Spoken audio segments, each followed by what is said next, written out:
Баршаңызға қайырлы күн, жұма қабыл болсын. Менің арнама қош келдіңіздер. Біз бүгін өте жұмсақ жеті шелпек пен бауырсақтар пісіретін боламыз. Менің каналыма тіркеліп, лайк басып отырыңыздар. Бізге ең алдымен електен өткізілген ұн, жылы су, содан соң жылы сүт және де сұйық май, қант, содан соң майонез керек болады. Содан соң ашытқы және тұз керек болады. Ең алдымен ыдысымызға жылы сүтті, жылы суды, содан соң қантты, тұзды және сұйық май, майонезді салып, барлығы жақсылап ерігенше жақсылап тұрып араластырып алатын боламыз. Құрметті көрермендер, менің каналыма өтсеңіздер, оңай әрі бір жасағаннан шығатын рецепттерді таба аласыздар.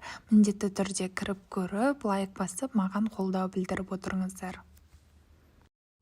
Келесі кезекте аштығымызды саламыз да, аштығымызды ерігенше жақсылап тұрып бір араластырып алатын боламыз.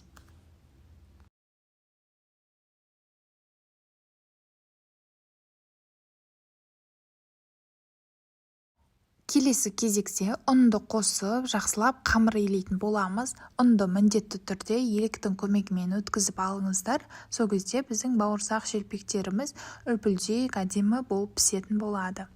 Және көрсетілген құрамнан ұныңыз аз болып қалса, яғни қолыңызға қамыр жабысып қалып жатса, кішкене ұн қосып жіберіп, қамыр илеп жіберуімізге болады.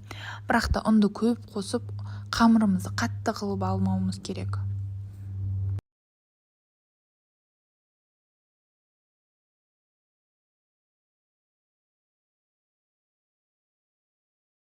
Міне біздің қамырымыз жұмсақ болады, қолымызға кішкене ғана жабысып тұрады, бірақ та ұн қосудың қажеті жоқ. Кішкентай ғана сұйық майды құямыз да жақсылап илеп жіберетін боламыз. Сол кезде бауырсақтарымыз тез көтерілетін болады және одан әрі жұмсақ болатын болады.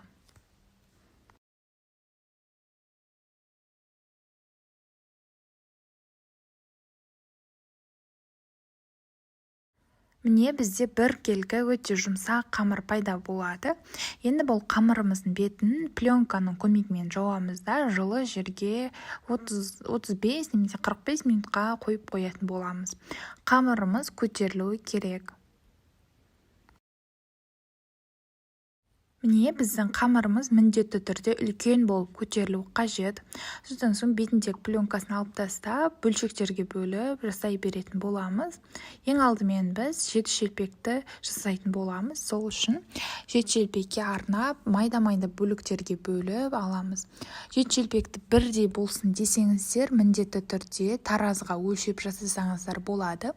Сол кезде біздің жеті шелпектеріміз бірдей көлемде болады. Мен бұл жерде бір шелпекті 150 граммда етіп алдым. 150 грамм етіп алсаңыздар, шелпек тым үлкен немесе тым кішкентай болмайды, орташа көлемде болады.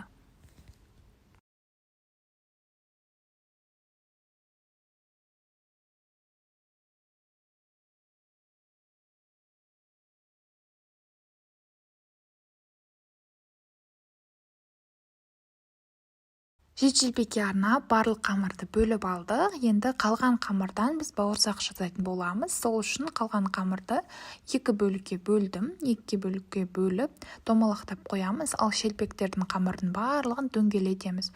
Сол кезде дөңгелетіп қойсаңыздар, біздің шелпектеріміз әдемі болып дөңгеленіп жайылатын болады. Енді шелпектеріміздің барлығын аздап ұн қоса отырып, орташа қалыңдықта жаятын боламыз. Тым жұқа етіп жібермеңіздер, өткен тым жұқа етсек, біздің шелпектеріміз қатты болып қалады. Міне осылай барлығын жайып болғаннан соң матаның үстіне барлығын тізіп қоямыз да, бетін жауып 15-20 минутқа қалдыратын боламыз. Сол кезде шелпектеріміз одан әрі ісіп әдемі болып тұрады. Келесі кезекте бауырсақтарымызды жаятын боламыз. Бауырсақтарымызға да аздап ұн себе отырып жаятын боламыз. Бауырсақты қатты жұқа етіп жаймаңыздар, кішкене қалыңдау етіп жаямыз. Сол кезде томп-томпақ болып шығатын болады. Және бауырсақтарымызды әртүрлі формада жасасақ болады. Мен бүгін осындай стақанның көмегімен кесіп доп-домалақ етіп жасайтын боламын. Осылай өте әдемі болып шығады. Бауырсақтарымызды да осындай матаның үстіне төсеп қоямыз. 15 минутқа сол кезде ісініп тұрады.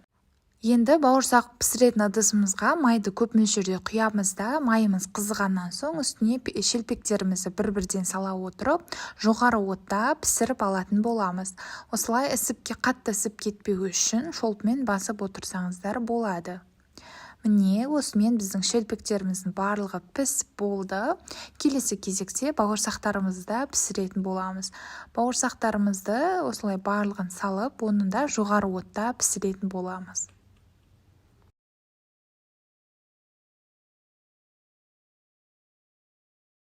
Міне қараңыздаршы, біздің бауырсақтарымыз топ-томпиып, осылай әп-әдемі болып көтерілді.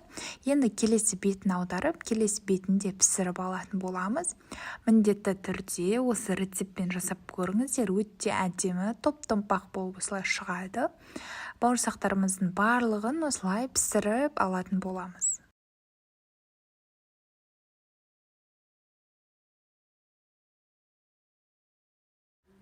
Міне осымен біздің шелпектеріміз де бауырсақтарымыз да осындай бір рецептпен дайындалады. Міндетті түрде жасап көріңіздер.